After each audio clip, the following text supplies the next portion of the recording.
So our speaker this evening, Bobby Healy, has been around a long time. He started life, his entrepreneurial life at the age of 14, 36 years ago, writing computer games. It's called research. It's called research. You know, I know this stuff now. And by the age of 17, he was earning, by selling those video games on behalf of Nintendo, and earning a decent salary. Went on to create his own computer games creation studio, which tanked after 6 months when it ran out of cash, one of his first important business lessons. Spent a bit of time, then moved into the travel and technology space and worked for Amadeus in France for a number of years, and saw the opportunity because of the terrible, terrible software that was being used by travel booking agents around the world, and thought he could do a better job, and went and built his own company. So after leaving Amadeus, went on to found the company that would become Eland Technologies, founded that in 1996, and spent 11 years or thereabouts building that company up, rebranding the company, launching new products until it was acquired by the travel technology giant CETA in 2003.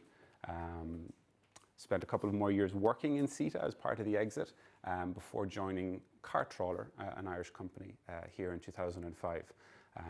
Joined as CTO, became part of the management team and rose to director or owner level, and then spent the last 14 years or thereabouts building CarTrawler into one of the most successful Irish travel tech or any technology companies coming out of Ireland. So I think something like 80% of the world's airline booking software is connected in some way to the products that Bobby has built over his time.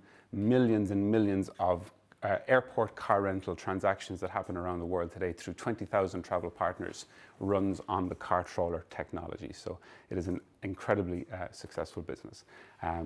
Bobby has recently stepped away from a full-time role in CarTrawler, and he is just coming out of dark mode or stealth mode on his new company, Manna.aero, which he's going to talk a little bit about, hopefully, at some point this evening. And I guess for me, the kind of couple of things that I want to get covered or focus on as part of this, because I mean, he's a fascinating guy, but we've only got about an hour.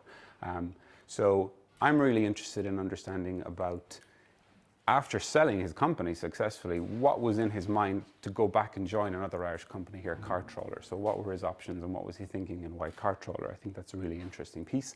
Another part of it is during his time in CarTrawler, Bobby cultivated a thought leadership position. So he is a world-renowned authority in the area of travel technology, speaks at many events on the subject, has a go at some of the big players in the industry like Google, gets a lot of noise and attention on him. So that's, I think it's an interesting strategy for a founder. So that's the second thing that I'm interested in. And the third thing, kind of following on from that, building a huge opinion of yourself and presence, is how do you build a team? How do you build a team around you when you are that big founder that everybody pays attention to? And how do you go on and bring a team with you? So that's my focus. That's our speaker. So without further ado, if you'd stop yapping, I'd like to welcome Bobby Healy. For me, you know, Manna is the most exciting thing I've ever done. Other than, why don't you tell other than Michael Jackson's Moonwalker. Right, with the video game, right? Yeah. We might come back to that, but why don't you tell people what Manna is? Yeah, so Manna is drone delivery of food. Drones flying hamburgers, 75 mile an hour, straight to your house. So 3-minute delivery from every restaurant around of initially food and thereafter, you know, other lightweight parcels. But food is the key use case, yeah. So that is Manna, and it is, that's what it is. I mean, from a consumer point of view, that's what it is. Yeah. So how far along are you at this stage? I mean, are you building your own drones? Yeah. Are you making your own food? What's the plan? Yeah, we've been building it for, you know, a year and a half now, nearly 2 years of R&D have gone into it. We're on our 3rd generation now. And we believe that we'll be ready to fly and will be flying this year, the end of this year, in Ireland. In Ireland. So if it's not drones that you know you found compelling, and it's not the technical challenge around the drones, why this? Why did you choose to do Manna.aero now? And particularly now, because you mentioned you've been doing it for 2 years. So, I don't think I should answer it honestly. honest to God, I've stumbled into every idea, you know, in my life except for video games. And this one was simply, I'm a tech guy, right? So I'm a programmer. And, you know, probably everyone's bought a drone here. I mean, anyone should have bought a drone at this point. And I was on my third, lost 3 drones, you know, and keep crashing them or losing them and whatever. And then the DJI drones are really interesting because, you know, because of the research, the 5-minute research I did on autonomous cars, which made me an expert. I did the same on drones, and they're essentially the same thing, right? There's LiDAR, or there's cheap components with a little bit of GPU to do obstacle detection. And so I found it interesting to, you know, when you got your first toaster at home, you took it apart, you know. So the same thing. Do you want to just do a quick software. show of hands? Just curious, has anybody ever taken a toaster apart? Did that, or you stick the mercury thermometer in the kettle. And so I was intrigued by it, and then you say, right, what can I do, you know, to fart around with this technology? What can I, you know, learn from it, or what can I do? So my dream was an app, bag of chips app, one button. You hit the button, bag of chips arrives, right? So, honest to God, I went to my local chipper, Liberos in Ballantyre, had the conversation with them. Found that they're charging €4 per delivery. I said, how far do you deliver? They said, about, you know, maximum 2 kilometres. I said, right, €4. How many orders do you do? About 25 at peak. I said, okay, right. They said, then I tried to, you know, I weighed, obviously, bag of chips. It's 180 grams for chipper chips, including the brown bag. I said, right, actually, you know, I could probably carry that with my existing drone. Then look at the API. Well, that's super easy. So you write a bit of code to fly the thing down then to your garden and back. And it starts to, you know, you see a drone flying towards you and hovering and then descending, and you send it out 2 kilometers out and back autonomously, which is easy to do. It's very, very obvious that this thing is going to be absolutely enormous. That simple exercise for me got me very excited about it, and that's 2 years ago. And I use Evernote. You know, I put everything in Evernote, right? And I started to write notes on my ideas and refine it, the idea. And I would say that process was probably about 3 months of time of just refining the notes, and then work on a bigger screen and reorder them, delete them, add things, and just boil. I should, you know, like boiling a stock, I was, you know, constantly coming up with refinements to the idea and just editing one Evernote on the thing. And then I started to do research on, you know, what would I do? And food was pure accident. Okay, so hang pause there, because there's loads there to unpack, right? Just for a second. Just go back to the Evernote thing. How many other ideas were you boiling? Loads, tons. Were you boiling, right? So to talk about that, so do you tons. kind of revisit every frequently and go, question. That's still shit?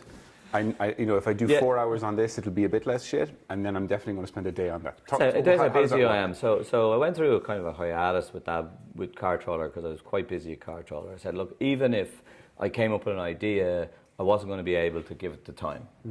And, you know, with CarTrawler, it's a mature business now. We've got a really strong executive management team, and I'm kind of just, you know, I'm on the board and I do strategy stuff and show up at the odd customer thing. So I said, you know, I started to get a little bit itchy. Said, right, you know, like it's time to start thinking stuff. So I've always been thinking of ideas, but they always start off huge, and then I find the flaws in them, right? Do you test flaws? And like, would you try a little experiment? Mostly I think it through. Okay. Mostly you think it through. You say, right. So I'll give you an example. You know, and I actually call it $1 billion ideas. I have a folder in Evernote called $1 billion ideas, and one of them was, you know, quite frustrating actually, because I missed something quite obvious, and it was, you know, you would collect data from supermarkets, from shops. You would collect pricing data and product data. What's on the shelves? How much is it? Right? Don't answer if you know where this is going. Don't answer. And I said, right, that's actually a good idea, because that's really useful data. Because if you think about local products, you're going to buy something locally. It's really hard to find what you need locally, or to compare locally. Instant gratification. You want, you know, whatever, Purcell automatic right now. You need Purcell automatic, and where is it? You know, where's open and how much it goes. So discovery of local commerce. I said, that's big. So, you know, so I came up with this thing, you know, autonomous robot that you just send in the shopping thing. It'd have cameras on it. It'd scan everything. You'd use computer vision. So this is all doable, right? Very doable. And so that was a huge idea, because if you play that out, you end up competing with Amazon and Google for discovery, right? And actually, that was a really exciting idea. And I refined that a lot, and then I started to talk to computer vision people, and started to talk to some Tesco people. So it had legs. This was a big idea. And I gave it a fair bit of time. It had legs. And were you still a CarTrawler? Just to get a context here. Right. CarTrawler, did you feed CarTrawler, and this was sort of on the boil? No, that was kind of in the middle, probably about 6-7 years ago. And anyway, in the end, I can't remember why I switched off. I just think that the computer vision thing and my time, and for whatever reason, I can't remember exactly why I killed it, but I killed it. And then I meet this guy, Mark Cummins. Yep. And I love Mark, and I love his business, Pointy. And how did I meet him? I can't remember. Yeah, probably Frontline. Yeah, that's right. Cause actually, I was going to invest in that business. I was going to ask. And I said no. You did? Twice. So they came to me at the seed, and I said, no, that's too pricey. And I started to meet Mark, and I loved him. I loved the team. Yeah. And then I started to really like the idea. And I said, right, I'm going to put a few quid into this. And then the next raise came up. And they just keep like 12 million Series A or something, or what they raised, was the valuation that killed me. It's like, I'm only an angel investor, and it was just, oh God, I don't no regrets, right? Because I met Mark, and actually Mark introduced me to one of our board members for Manna now. So like, networking works. But he solved it with a ludicrously simple approach, right? Which is, if anyone knows Pointy, it's just a small bit of hardware that takes electrical signal, RS-232 or parallel, digitizes it, sends up to their cloud, they do a bit of OCR on it and capture what's actually sold. Yeah. And then you generate just such a beautiful business, and two really smart founders, and they've got, their devices in 1% of US retail outlets now. They've got, capital that they couldn't get through and they tried. So their challenge now is kind of, but it's a great example of, failure, right? Because I had that idea before they had the idea. I think you're still I went down the wrong path, You're going to be back here in 5 years saying, I'm doing this now. I just went down the wrong path, but I actually said it to Mark as well. He said, yeah, I've heard that before.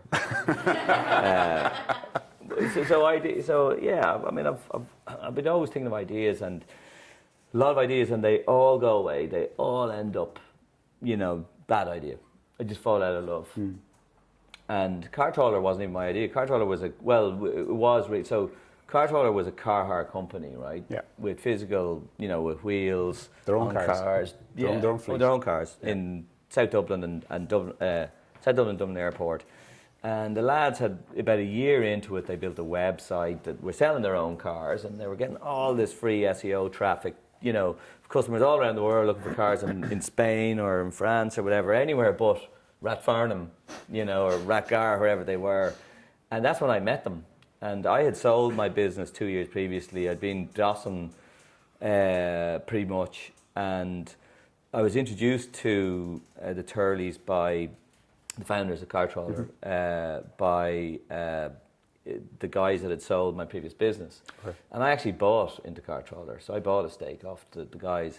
And that wasn't creative, wasn't innovative. It was an opportunity that came in front of me that I saw clearly that, my last business, we had built middleware, real engineering-y stuff, black box stuff for airlines and e-commerce websites and stuff. So we knew airlines, we knew airline stacks really well, we knew airline people and the whole industry really well. And these guys had no technology, but they had a seed of something. I did a contract with Europcar, which was a European-wide car rental company, right? And an API that, if you build something around that, you could put in a middleware with some widgets and go to the airlines that were dying to sell everything other than air, and you could say, there's something that, and this is an example of what I said earlier, I knew that they weren't constantly thinking it, but I knew that the next thing they were going to be thinking of was, where can I go now to start getting car hire and other stuff to sell as well. So that was opportunistic and just lucky with the timing, but you ride your luck hard. So I bought into the company, and we just executed really well. That was just good execution on top of good timing. You know? So just connecting it to the previous topic that we were on in terms of ideas and opportunities, did you have anything else on the boil while you were DOSing, or was this just pure luck? And you weren't thinking, you weren't even thinking. Sorry, let me rephrase that. Were you thinking, okay, I could invest, I could consult, I could DOS, or I want to start something of my own again? Or were you even that strategic? So yeah, I had planned to retire, in inverted commas. To be honest with you, I made a load of money selling the business, right? Cashed out fully, and that was the second time I had done that, right? And I was thinking, you know, I was 32 there, quite old, or I was 34, I can't remember. Also the Alzheimer's is a fucker if you're trying to do it. And I was thinking, what will I do? I honestly didn't know whether to do something useful in my life, you know, learn. I didn't know. And it was just, so I network a lot, so I ended up in that. I didn't go out to find something to do. Okay. I was, you know, I network. I'm always building teams. I'm always looking for people. And then if they've got a business, I'll maybe invest in the business, or, you know, I'll just hire them and build something around them, or, you know, or I'm learning, right? So that's a great piece there, because I want to ask about that. If you cashed out, life is good for an Alzheimer's suffering 34-year-old. That's not a bad place to be. I can't remember what age I was. No, It was absolutely. 2003. 2003, yeah. Do the math. 35. If you looked back at Eland in the 11 years that you'd been there, did you feel frustration that you could have achieved more? You could have done it faster? Yeah. Oh, yeah. Right. Jeez, So was that yeah. part of the thinking with CarTrawler? Did you say, here's a seed, I got a load of shit wrong with Eland? Yeah. Okay. You develop a different attitude. Yeah, absolutely. Talk about some of that. So like big mistake with Eland. Talk about this, Yeah. the Eland stuff. So at the peak, Eland was 12 million revenue business with nearly 8 million raw profit, right? That was a great business.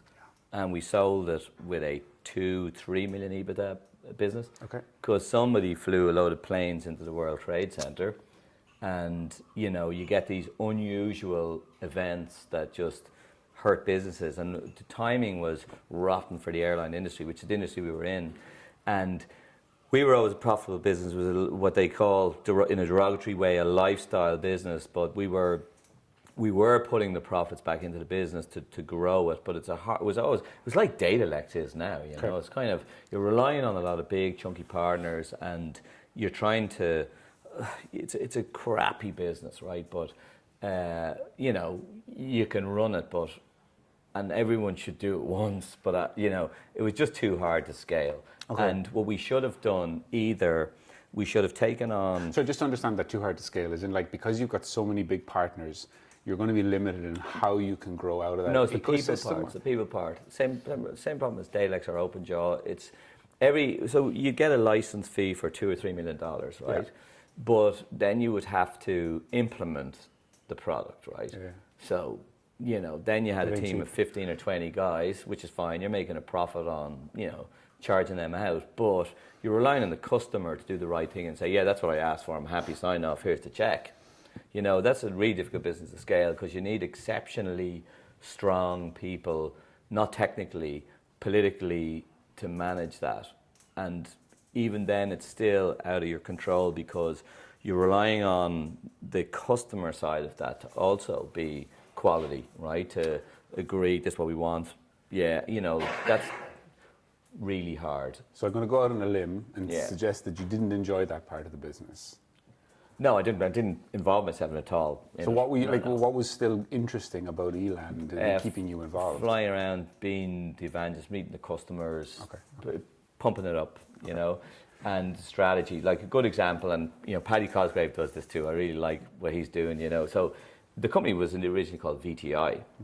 And VTI built a great system, which was a desktop product for travel agencies that we got all over the world, and we essentially saturated the market with the product very quickly. In about 5 years, we'd gotten, you know, we were brilliant, and that was that, and done, and we'd have annual maintenance, and unfortunately, we didn't have another product. And so we came up with a new product, and the big problem we had was, if you come up with a new product, which was a complete departure from what we had before, to sell that product with the old name that we had, we kind of almost stereotyped ourselves with VTI. VTI were a travel agency desktop system. So we issued a press release. We renamed ourselves Eland. We issued a press release saying Eland acquires VTI, merger, and suddenly we were a huge big thing. And that was just because we had a new product. The transition, the renaming, the messing, all that stuff. But the business was, it's really hard. So I'd always avoid a business like that, in the future, because the only path for those businesses grow to a certain point and get acquired as quickly as possible. Okay, so do you feel? So was the delay in the acquisition because of that dip in the industry, or because of strategic stuff that you did? Like, were you hoping for something different to happen and it just didn't, and then you said, "Oh fuck it, let's just go with the buyer"? We could have done it like we saw. I think it was 12 years from start to finish, and could have sold in 5. Okay. And got the same amount of money. Okay. Did you regret that? Yeah, probably. Well, no. What I regret was timing. The timing was terrible. So we, without a shadow of a doubt, we got a quarter of what we could have gotten for it if we had sold it earlier. Because the market was much more frothy then. In fact, Gradient was a company in Dundrum that got bought. They were a smaller competitor of ours. Like, we were quite a bit bigger than them with a better product, and they got bought for 4 times what we sold for. Oh, okay. Yeah. Similar time, or a few years earlier, yeah. Okay. By a frothy market with a big trade player that had to buy something, and of course we wouldn't lift up our skirt, so we weren't talking to anyone. We were idiots, But certainly, if I was advising companies now and I saw them, that's easy to spot. But it's also easy to say in hindsight, right? So was there anybody at the time saying but it's to in you, education. We didn't have any advisors. I was just going to ask. So nobody was saying, "No, geez, you guys should sell. This is a disaster," and you were willfully ignoring them. You were just head down and charging. No, we weren't. There was a few people with like trade were always trying to buy us, and I wouldn't say we approached them with distrust. We just says, we didn't understand that world really, and we were, we could have taken on money. We were offered money, right? And said, well, that's risk, right? I had a business partner, a co-founder in this business, Andy Cornelison, and he was at the time, I thought he was 100, but he was only 50, which is what I am now. And by the time we were selling, he was in his 60s, so this was his pension. Yeah. So he would have been reluctant to take on risk. And we were good friends, so I wasn't going to do anything disruptive. So we just trucked along. If I were looking at any business now, I would find it very easy to spot that pattern in a business now. I just look at their numbers, their product line. Like, it is easy to see that. So if we had any quality advisors, we would have avoided that mistake. Okay. So on our board. Did you take that lesson then into CarTrawler? How did you implement that lesson? Yeah, no, absolutely. Okay. So CarTrawler was profitable from day one, nearly, right? So we never needed VC money, and we never needed any debt, anything like that. So we kind of, potentially we could have accelerated by taking on more money, but we didn't need to, because we were very successful very early. We were winning all the partners. We were, sabotaging very big blue chip companies' business in the B2B space easily. So we didn't need to go any faster than we were going. So we ran for about 6 years, 5 or 6 years of that, and we knew we were going for. We knew we were going for a certain EBITDA that because we were talking to advisors then, London-based advisors. So we knew, look, to get to a reasonable scale where we can get high quality PE, private equity, to come in, this is where we want to be. And so that's what we targeted. We targeted an EBITDA number. And we went for that, and we got there with about 5 years. EBITDA number and some other milestones, and we were absolutely focused on that. Some people call it an exit. It wasn't an exit. It was, I was a minority. We wanted to change. Myself and Mike McGurty were running the business, and it was kind of more about it was a disparity of involvement, let's just say, in the business, and private equity structure lets you recapitalize a business, bring in debt, and take some money off the table, and others go forward. And so the first one of those was 2011, I think it was. What are we, 2099? Yeah, so 2011. Yeah. And that was really successful. Went, valued the company at, it's not public, so I better not say it, but it was strong valuation for the company. You can Google it. And then we did the same thing, like private equity was great because, they incentivize management teams. You retain your equity essentially in the business, and the business just gets more strength from that exercise. So then we ran another 3 years, and we multiplied. Our original investors got 6 times their money in 3 years. So it was just really successful. And then we did that again, and our current owners are very large institutional investors, and the thing just keeps getting better and better. So do you think it was a goal in 2005? Was 2005 you started? Yeah, 2005. Yeah. Do you think it was a goal at that stage that it was, right, take the lesson from Eland, VTI Eland, and just accelerate to that milestone and, undo the shit mistake I made last time, and then I'm out?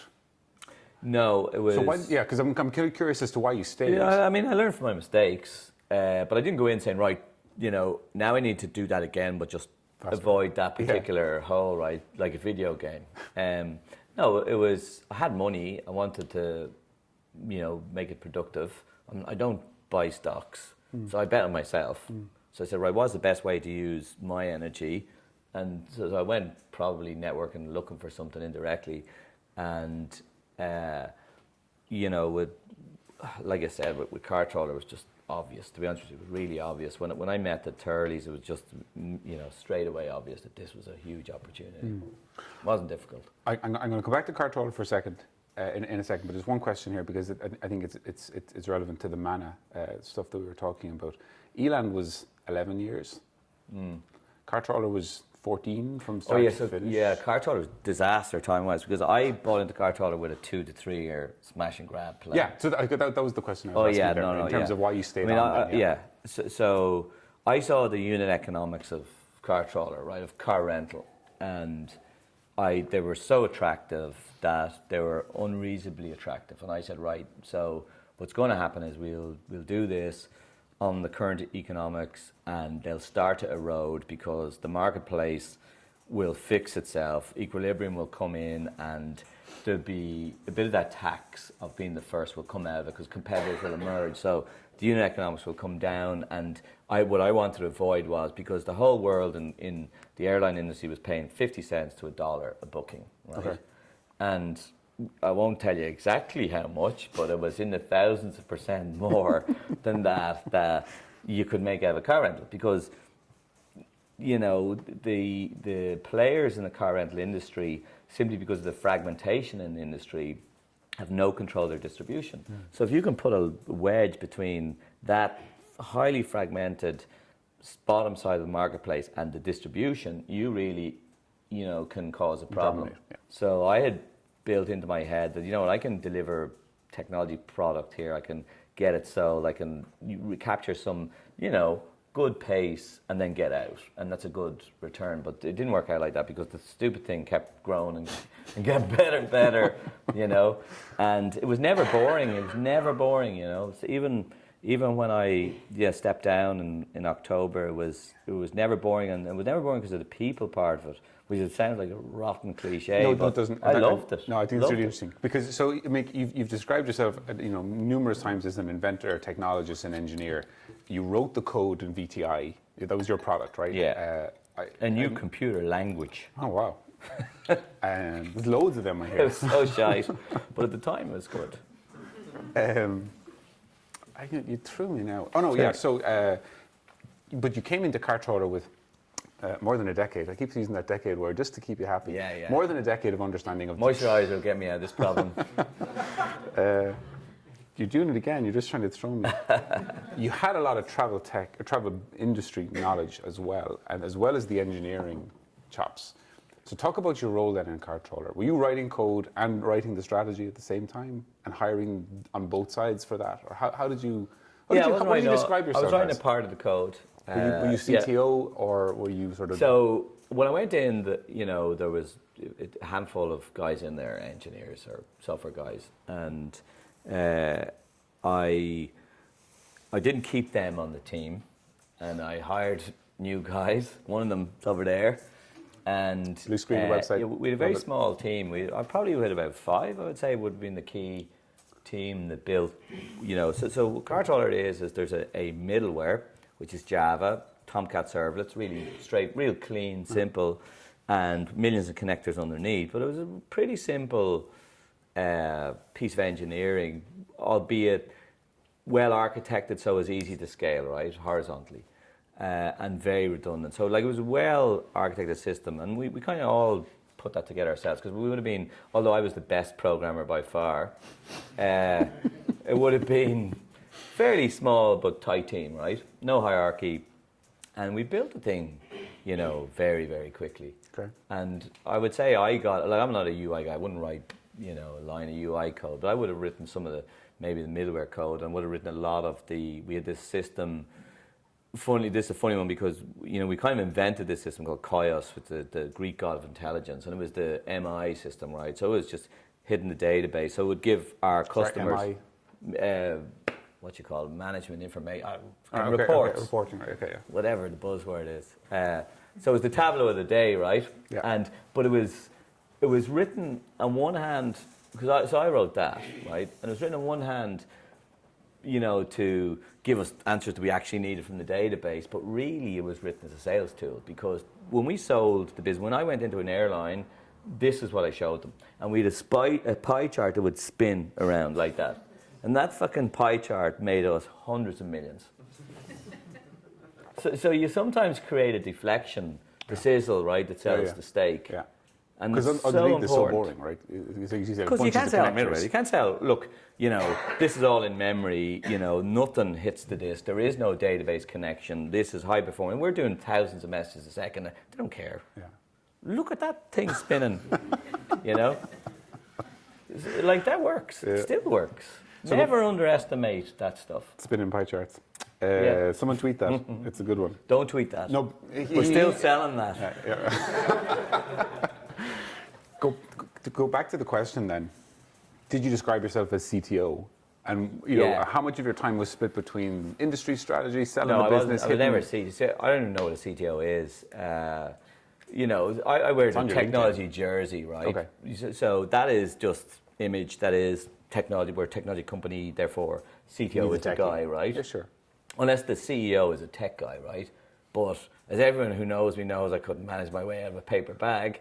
We hire a CEO usually to run businesses that I'm involved in. Okay. Right? Not Manna right now, but at scale, I know where my strengths are, I know where my weaknesses are. And so the CTO thing I wear it's part and parcel of what we sell.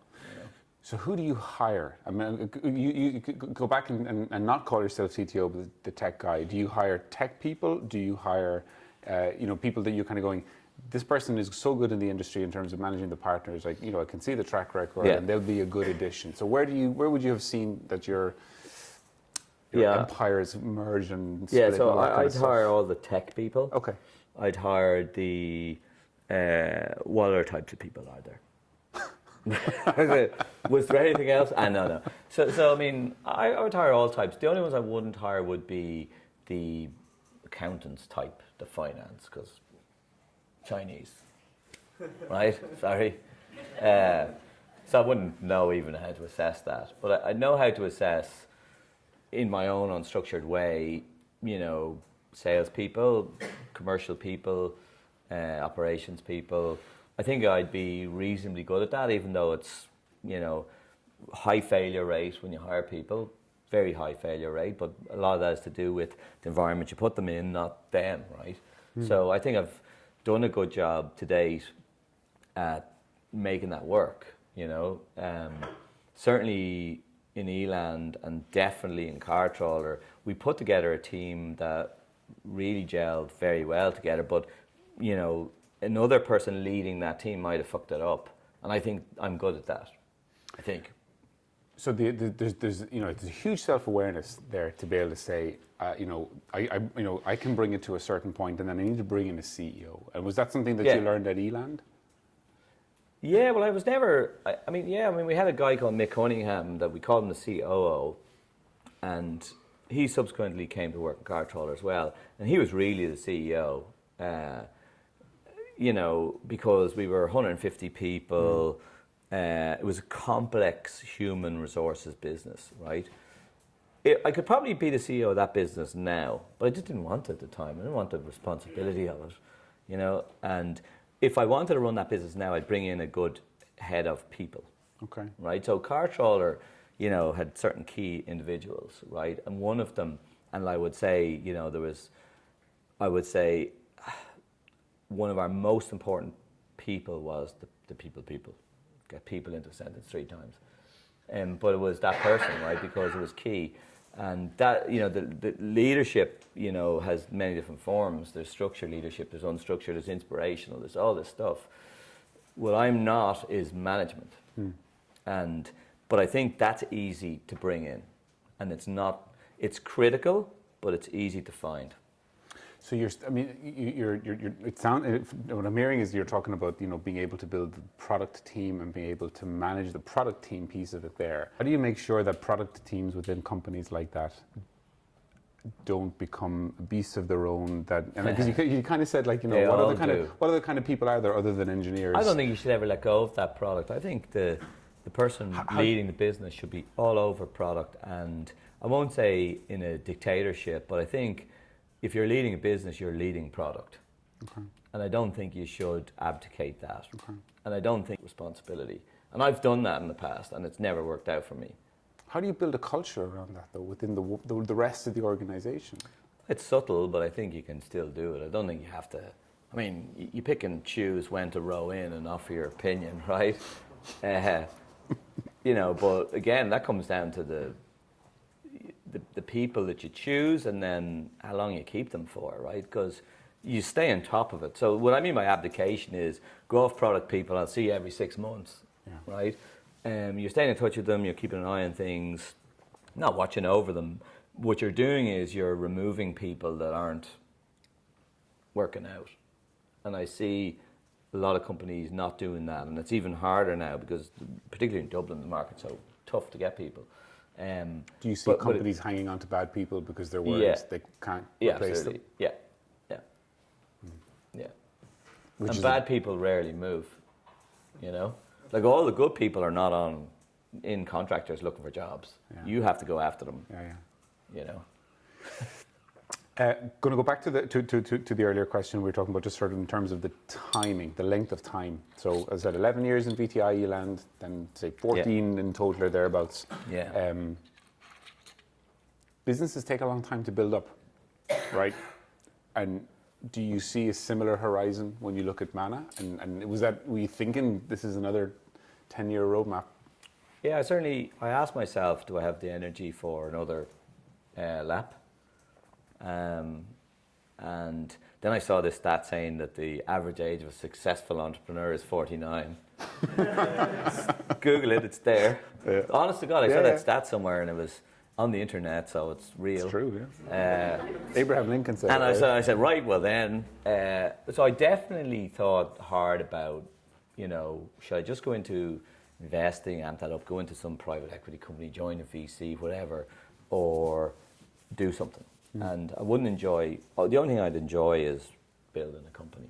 So I said, right, well, I may as well, even if I screw it up, I want to enjoy the ride. And so that was that part of the decision was easy enough. And then the time frame for this is much more, much shorter time frame, because this is there's going to be a race to do this, and there's not going to be many winners. And it's going to play out very quickly. Have you a failure line for yourself in terms of sort of like milestone and time, but more milestone? Is it like if you're not going to win. So for me, the target is I want to build a $10 billion company. That's it. CarTrawler is one, so you need to add a zero. There's probably 1 or 2 intermediary steps between starting and then getting to 10 billion. It's fairly binary. So when will you know? So when I said sort of, is there like a failure line? Would you, because otherwise you're like 10 years not building a $10 billion business, right? So at what point will you say, I'm a year and a half or 3 years in? Okay, so how do you think about that? So long as the opportunity is still there. Okay. So long as I think we can do it, and if that's 10 years, if I still think after year 6, it's still there for the taking. And for an example, maybe regulation slows everything down, and we just can't go more quickly, or whatever reason it just takes longer. So long as I believe that we can take the prize, and that the prize is still big, that it doesn't evaporate, then I'll be very happy to be running the business. And I think that will be fairly quickly evident. Yeah, it'll be evident. And I think I wouldn't be interested now in doing another something the scale of CarTrawler. Like, this thing is so much bigger. And so as long as I see that's still the case, I'll be rolling the dice and running hard, and that will probably take 5 to 10 years. Okay. So I'll be 60. Wow. Do you know anyone that's 60? I don't think so. To see the state of them? Sorry for any 60-year-olds. Was there anybody at, say, 2 years ago, when you were starting to test out some of the stuff down at the chipper and balance here, did they say this is the stupidest idea in the world? No one would ever say stupid. My family were the first ones I said, I'm going to do this. Okay. And they would never call me stupid. They learned their lesson on that one. But they certainly thought I was mad. They didn't think they thought I was joking. They thought, this one, I thought you were joking when I thought. Did you? Yeah, I was like, this is the joke, right? This is like hot dogs. Forgot it. See, you've seen the Amazon thing. I thought that was a joke 7 years ago. I thought, oh, God's sake, no one's falling for that, right? Yeah. But if you sit down and talk to the regulators, they're absolutely ready to allow this to happen. And only yesterday, Alphabet, Google got their license as a drone airline to fly all over the US. Okay. And they're flying food. That was good fun. Thanks very much. Yeah. I think we should give huge appreciation and thanks to Bobby. He's given enormous of his time.